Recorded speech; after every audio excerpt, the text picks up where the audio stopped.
जय श्री राम। श्रीमद् वाल्मीकि रामायण। तो जो आज से हमारा यूट्यूब चैनल है धार्मिक वोक, उस पर हम लोग एक नई चीज़, एक नए सीरीज़ को स्टार्ट करने जा रहे हैं, जिसको हम लोगों ने पॉडकास्ट की तरह रखा हुआ है। इसमें हम लोग श्रीमद् वाल्मीकि रामायण के बारे में बात करेंगे, और जो इसको आप राम कथा जो है श्रीमद् वाल्मीकि जी की, उसके बारे में। तो इस पॉडकास्ट को शुरू करने से पहले कुछ चीज़ें हैं जो आप सभी को पता होनी चाहिए। जैसे कि आप सभी को पता है कि हमारा जो प्यारा देश है भारतवर्ष, जो हम लोग 150 करोड़ लोग हैं, वो एक बहुत बड़ी संकट से हमारा देश गुज़र रहा है। हमारी समाज, ख़ास तौर पे हमारी समाज बहुत बड़े संकट से गुज़र रही है, जिसको बोलते हैं पहचान का संकट। जो हमारी पहचान है, ओरिजिनलिटी, अंग्रेजी में इसका शब्द है आइडेंटिटी क्राइसिस। तो आज का हमारे यहाँ की जो समाज है, जो लोग हैं, युवा हैं, वो बहुत बुरी तरीके से दुविधा में है कि भाई हम क्या वेस्टर्न साइड जाएं, या हम लोग हमारी भारत की जो सभ्यता हो, जो हमारे माता पिता दादा से सीखा गया है, उनको उस चीज़ को निभाएं। साथ ही साथ जो ये हमारी पहचान के ऊपर जो संकट आया है, ये कोई रातों रात नहीं आई। ये चीज़ बहुत लंबे समय से इसको प्रयास किया गया था, और आज के समय में ये पूरी तरीके से बहुत बड़े रूप में असर दिखा रहा है। इसकी शुरुआत करीबन 1200 साल पहले हुई, जब इस देश पे आक्रांताएँ आए मुग़ल। उन्होंने मंदिर तोड़े, 40-50 हज़ार से ज़्यादा मंदिर तोड़े। ओरिजिनल जो हमारे पीठ थे, पूजा पाठ करने वाली चीज़ें थी, वो तोड़ दी। बहुत सारे मंदिर तोड़ के मस्जिद बना दिए, बड़े लेवल पे फोर्स कन्वर्जन किया। ये सारी चीज़ें हम सभी को पता है। फिर यहाँ के लोगों ने उनको भगाया, लड़े, कुछ यहीं बस गए, और एक तरह से जो हुआ है वो आज हम सभी के सामने है। फिर इसके बाद आए अंग्रेज़। उन लोगों ने चीज़ों को थोड़ी समय के लिए रोका, लेकिन उन्होंने और भी ज़्यादा चीज़ें ख़राब कर दी हमारे देश के लिए। जैसे कि उन्होंने हमारी चीज़ों का मजाक बनाना। यहाँ से सीखे सब लोग। आज दुनिया पूरी ऑर्गेनिक करती है। ये भारत ये कब से ऑर्गेनिक थे, लेकिन यहाँ से सब पढ़ के ट्रांसलेट करके अंग्रेजी में बाहर पूरी दुनिया आज ऑर्गेनिक करती है।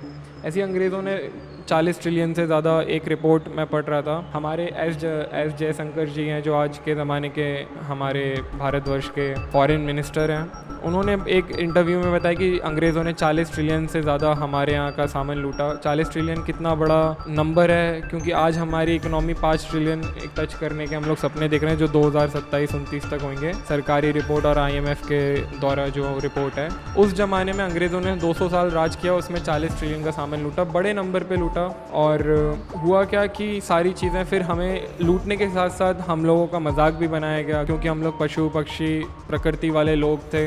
जैसे कि दुनिया में रहा जाता है, अगर आप कहीं पे भी एडजस्ट होना चाहते हैं तो आपको हर चीज़ के साथ एडजस्ट होना पड़ता है। फिर आज के ज़माने में जब पूरी दुनिया में डेमोक्रेसी बढ़ी, गणतंत्र आया, रिपब्लिक आया, मतलब लोगों से द्वारा चुना हुआ चीज़ें, तो उसमें दो तरह की चीज़ें आ गई। एक आ गया है राइट विंग जिसको बोलते हैं, एक बोलते हैं लेफ़्ट विंग, और एक होता है सेंटर। तो राइट विंग बेसिकली वो लोग होते हैं जो अपने कल्चर को प्रमोट करते हैं, अपनी सभ्यता के बारे में बात करते हैं, जो बोलते हैं कि जैसे हमारे पूर्वज थे वैसे ही। राइट विंग अमेरिका में भी, दुनिया में हर जगह है। और लेफ़्ट विंग वो होते हैं जो ग्लोबलाइजेशन की बात करते हैं, मतलब एक तरह से कोई हमारे पूर्वज नहीं, जो जिसको मन में आए वो सब करे चीज़ें। लेकिन भारतीय क्योंकि दुनिया का सबसे बड़ा हमारा डेमोक्रेसी है भारत, यहाँ पर ये कंसेप्ट बहुत ही ज़्यादा हम सब के लिए बहुत ज़्यादा खतरनाक साबित हुआ। लेफ़्ट विंग का जितने भी लिबरल्स, लेफ्टिस्ट, सेकुलर और ये सारी चीज़ें, जितने भी ये लोग आए, इन्होंने इस चीज़ को बहुत ज़्यादा बदतर बना दिया चीज़ों को। ऐसा मुझे लगता है, क्योंकि भारतीय जो सभ्यता है, वो भारतीय में जो हिंदू धर्म है, जो हम लोग 110 करोड़ के आसपास पूरे दुनिया भर में हैं, बिना कन्वर्जन के। आपको जान के हैरानी होगी कि दुनिया में जितने भी हिंदू हैं, हम लोग सनातनी हैं, हिंदू धर्म को मानने वाले लोग हैं, वो 110-120 करोड़ के आसपास हैं। और ये भी बात हम सभी को पता है कि हमारे जो सनातन धर्म है, इसमें कोई कन्वर्जन का कोई, इसमें हम सबको इतनी स्वतंत्रता नहीं देता है हमारा धर्म कि किसी को भी आप रोड चल के पकड़ के हिंदू में कन्वर्ट कर दो। बाकी मज़हब और रिलीजन में इसकी बहुत बड़े लेवल पे आज़ादी आपको है। आप देख सकते हो क्रिश्चियनिटी जो 2000 साल पहले आई, और उन्होंने कन्वर्जन पैसे के दम पे, खाने के दम पे, अफ्रीका पूरे के पूरे, भारत में भी कई जगह, मतलब गरीबों का पैसे दे के एक अब्राहमिक जो रिलीजन होते हैं, उसको उन लोगों ने मनवा लिया। तो इस हिसाब से आज पूरी दुनिया में सबसे ज़्यादा क्रिश्चियन है, करीबन, मुझे नंबर तो नहीं पता, लेकिन 200-300 करोड़ हैं। फिर उसके बाद मुस्लिम हैं। मुस्लिम में भी आप कन्वर्ट हो सकते हो फोर्सफुली। वैसे तो वो फोर्सफुली होते हैं, या कुछ लाइनें पढ़ के आप कन्वर्ट हो सकते हो। लेकिन जो सनातन हिंदू हम लोग हैं, हमारे इसमें कोई भी कंसेप्ट इसका नहीं है। इसके पीछे का मुख्य रीज़न है सनातन धर्म और रिलीजन में। रिलीजन मतलब रिलीजन के कोई प्रॉफिट हो सकता है, रिलीजन में कोई एक मैसेंजर हो सकता है, रिलीजन में एक किताब होती है जिसको आपको मानना पड़ता है, 700-800 पन्ने की किताबें होती हैं। लेकिन सनातन धर्म जिस हिसाब से आज धर्म को देखा जाता है कि अगर आप ग्रुपिज्म की तरह के भाई ग्रुप है, ये कोई एक समूह है, एक समाज है, तो ऐसा नहीं। हिंदू समाज और हिंदू धर्म बोलता है हर चीज़ हर किसी को भगवान ने ही बनाया है और हम सब में भगवान ही रहते हैं, तो सब इसमें कोई चीज़ें नहीं होती हैं डिफरेंस। और लेकिन सनातन धर्म इतना विशाल हमारा धर्म है, बहुत उच्च कोटि का धर्म है। मतलब इसमें आपको बहुत सारी चीज़ों की स्वतंत्रता है। दुनिया में शायद से किसी और मजहब और रिलीजन में इसमें आपको इतनी स्वतंत्रता नहीं मिलेगी जितना आपको इसमें मिलेगा। और जो भगवान है उनको भी सनातन धर्म ही पसंद है। आप देखोगे कि दूसरे जो मजहब रिलीजन है उसमें भगवान किसी को भेज देते हैं, स्वयं नहीं आते। लेकिन सिर्फ सनातन धर्म ही अपना जो धर्म है उसमें ही भगवान स्वयं आते हैं और लीलाएं करते हैं। जो कुछ उनको भी मज़ा इसमें ही आता है, वो खुद चाहते कि हम खुद सनातन धर्म में ही जन्म लेते हैं और यहीं पे वो आगे बढ़ाते हैं उस चीज़ को। तो कल मैं यूट्यूब पे एक वीडियो देख रहा था, उसके बीच में एक ऐड आया यूनाइटेड नेशन का। बड़ा विचित्र वो ऐड था जिसमें एक डायनासोर आके यूनाइटेड नेशन में एक भाषण दे रहा था कि हमारी जो स्पीसीज़ है, जो ह्यूमन, जो मानव सभ्यता, उसको बचाएं, उसको एक्सटेंड मत होने दीजिए, उसको विलुप्त मत होने दीजिए, हम लोगों ने गलती करी है। वो मतलब जो आधुनिक दुनिया है जिसको मैकेनिकल वर्ल्ड कहते हैं, जो 400-500 तो नहीं, 200-300 सालों में जो शुरुआत हुई है 18वीं सदी से, उसके बाद आज हम लोग 300 साल में ऐसे, मतलब 300 साल में ऐसी एडवर्टाइजमेंट टीवी पे आ रही हैं कि हम लोग विलुप्त होने के लिए अभी से तैयारी कर रहे हैं। वो तो खैर होना ही था ये सब चीज़ें, क्योंकि जिस हिसाब से आइडेंटिटी क्राइसिस है हर जगह, उसके यही लक्षण होते हैं।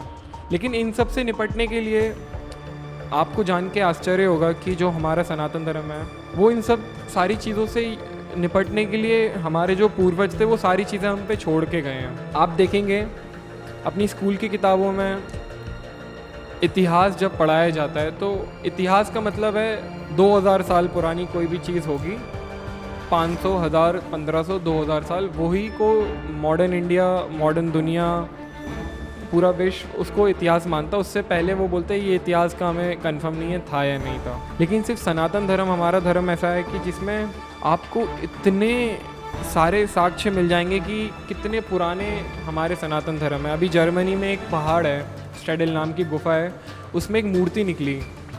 वो मूर्ति आधी शेर और आधा मनुष्य की थी। उसको नाम दिया गया लायन मैन। लेकिन हम सभी को पता है कि भगवान विष्णु के जब चौथे अवतार थे भगवान नरसिम्हा, तो वो आधे शेर और आधे इंसान ही थे। तो जब उस मूर्ति की कार्बन डेटिंग की गई तो वो 28,000 साल पुरानी निकली, मतलब 28,000 साल पुरानी। और यहाँ पे आज मॉडर्न वर्ल्ड जो 3 साल, माफ़ कीजिएगा, जो मॉडर्न वर्ल्ड है 300-400 सालों पुराना, वो अभी से एक्सटिंक्शन विलुप्त की बात करते हैं। लेकिन यहाँ पे सनातन धर्म बहुत पुरानी, एक एक चीज़ आपको साक्ष्य मिलता है। ऐसी वेटिकन के नीचे जो क्रिश्चियनिटी के लिए बहुत बड़ा तीर्थ है उनके लिए, उधर पे आपको वेटिकन में शिवलिंग निकले। दुनिया में आप कहीं पे भी खोदते हो तो आपको शिवलिंग निकलते हैं। आज ये बात सत्य है, बहुत पुरानी चीज़ें हैं। और इसी के साथ साथ जब आप लिटरेचर के प्रूफ में आते हो सकता है कि आपको ये सारे साक्ष्य ना लगें, लेकिन जब आप लिटरेचर के साक्ष्य को मानेंगे तो हम पे, हमारे सनातन धर्म में 4 वेद हैं, पुराण हैं, 18 पुराण हैं, 18 उप पुराण हैं, फिर इतिहास पुराण है। इतिहास पुराण मतलब हमारा इतिहास, वो सिर्फ 2 ही हैं, वाल्मीकि रामायण और महाभारत, श्रीमद् वाल्मीकि रामायण और महाभारत। फिर उपनिषद हैं। उपनिषद तो खैर 123 से लेके कुछ 1200 के संख्या में हमारे पास उपनिषद हैं। फिर वेदांग हैं, अनेक प्रकार के वेदांग हैं। फिर सूत्र ग्रंथ हैं कि कैसे शिक्षा होती है, कैसे मंत्रों का उच्चारण होता है, कैसे पूजा पाठ होती है। फिर ज्योतिषी है। फिर स्मृतियाँ हैं, स्मृतियाँ में जैसे मनुस्मृति। स्मृतियाँ मतलब कि कैसे मनुष्य को रहना चाहिए। आज मनुस्मृति के ऊपर कितना हमारे यहाँ के लिबरल, फेमिनिस्ट, लेफ्टिस्ट उस पर विवाद करते हैं। कभी पढ़ी नहीं होगी उनने, लेकिन फिर भी उसके ऊपर विवाद करते हैं इतना ज़्यादा। फिर स्मृतियाँ सिर्फ एक नहीं है, मनुस्मृति नहीं है, जितने भी ऋषि मुनि आए उन लोगों ने, सब ने स्मृतियाँ लिखी कि इस हिसाब से मनुष्य को रहना चाहिए। सुबह कितने बजे उठना चाहिए, खाना कैसे खाना चाहिए, जीवन में काम कैसे करना चाहिए। जो सनातन धर्म का जो 4 मेन पिलर हैं, या आपको और किसी धर्म में या मजहब में नहीं मिलेगा और किसी रिलीजन में नहीं मिलेगा। सनातन धर्म बोलता है कि धर्म, अर्थ, काम और मोक्ष, धर्म, अर्थ, काम और मोक्ष ये एक मनुष्य को करना पड़ता है।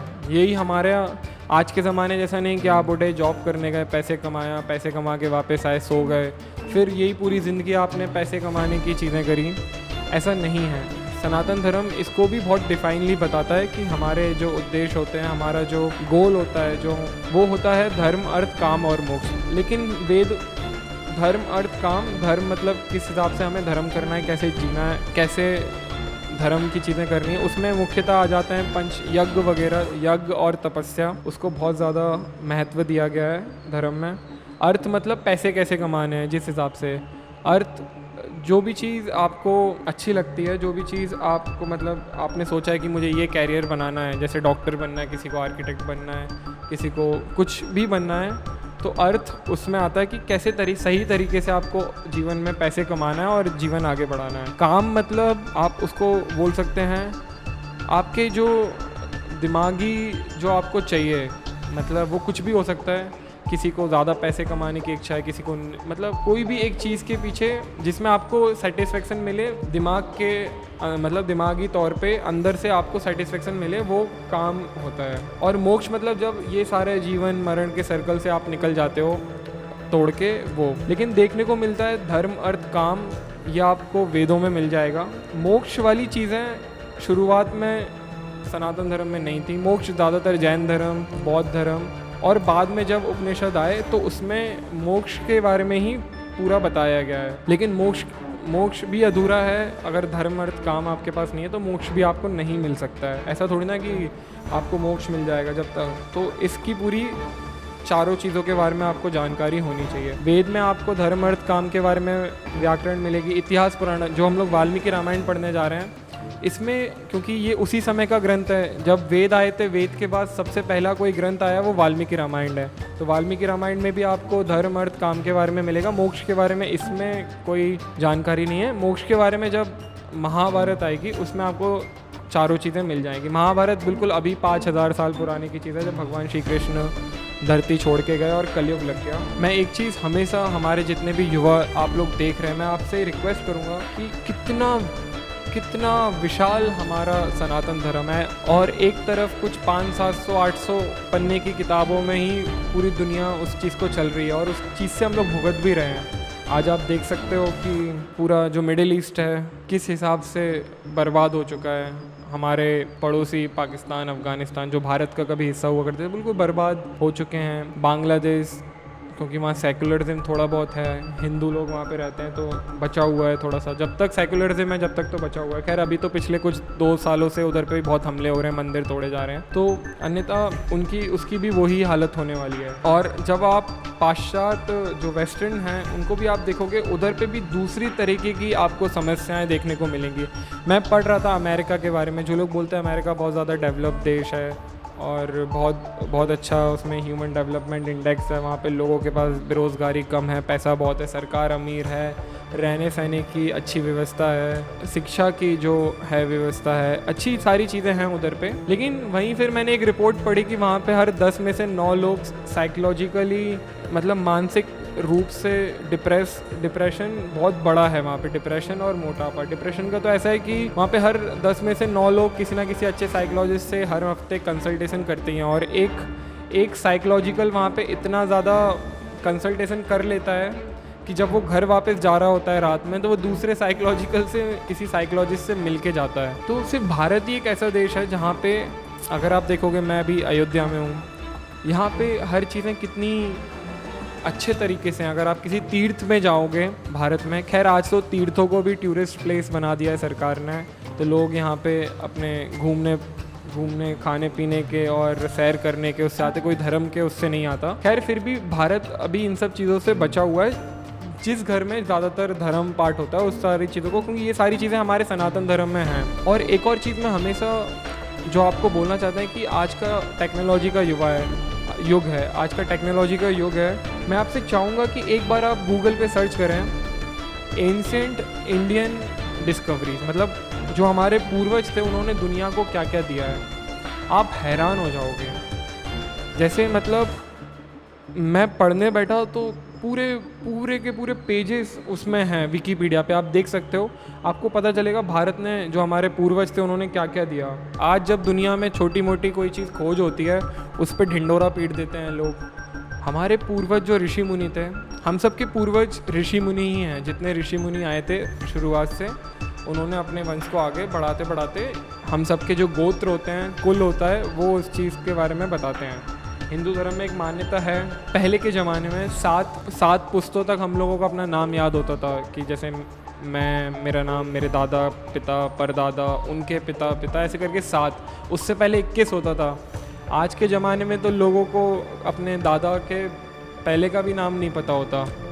इतनी बुरी संकट है, और इसीलिए सनातन धर्म अनंत है, क्योंकि हम लोग हर चीज़ को आगे बढ़ाते हैं। आज मैं हूँ आपके सामने पॉडकास्ट कर रहा हूँ, ये अब यूट्यूब पे डलेगा। जब तक यूट्यूब है तब तक तो ये वीडियो और ये ऑडियो आप लोग सुन ही सकते हैं। तो आज का जो युवा है, मैं उससे पूछना चाहता हूँ कि अपने जीवन में इतनी सारी परेशानियाँ होती हैं, बहुत अलग अलग तरीके की। ये पहली बार नहीं हुई हैं, ये पहली बार हम लोग इस चीज़ से नहीं गुजरते। हर कोई गुजरता है। हर चीज़ जब आप पढ़ोगे अपने ग्रंथ, आपको पता चलेगा।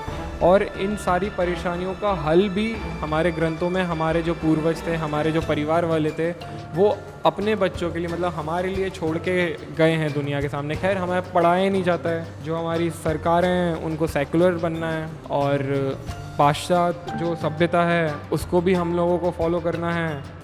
बल्कि बड़ी शर्म की बात है, जब आप पढ़ते होगे चाइना के बारे में, वो लोग कभी कॉम्प्रोमाइज़ नहीं करते अपनी जो सभ्यता है। जापानीज़ कभी अपनी सभ्यता के साथ कॉम्प्रोमाइज़ नहीं करते। इंडोनेशिया, दुनिया का सबसे बड़ा मुस्लिम देश, 98% मुसलमान हैं, लेकिन फिर भी दिन में रोज़ा रखते हैं और रात में रामायण का पाठ करते हैं। थाईलैंड की जो राष्ट्रीय किताब है वो रामायण है। अभी हम लोग बात करेंगे उन सब पे।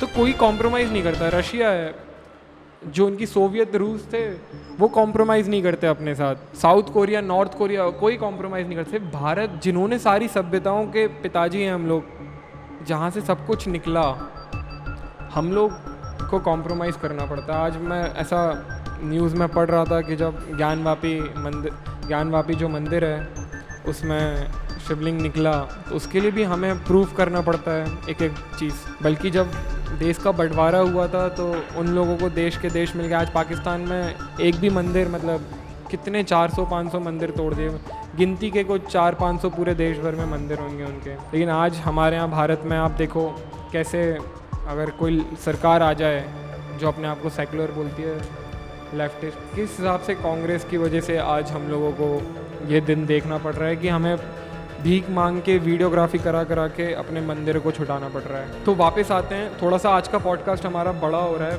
हमारे 15 मिनट की लिमिट है, लेकिन क्योंकि आज पहला दिन है, पहला पॉडकास्ट है, तो हम लोग उस चीज़ को अच्छे से शुरुआत करने जा रहे हैं।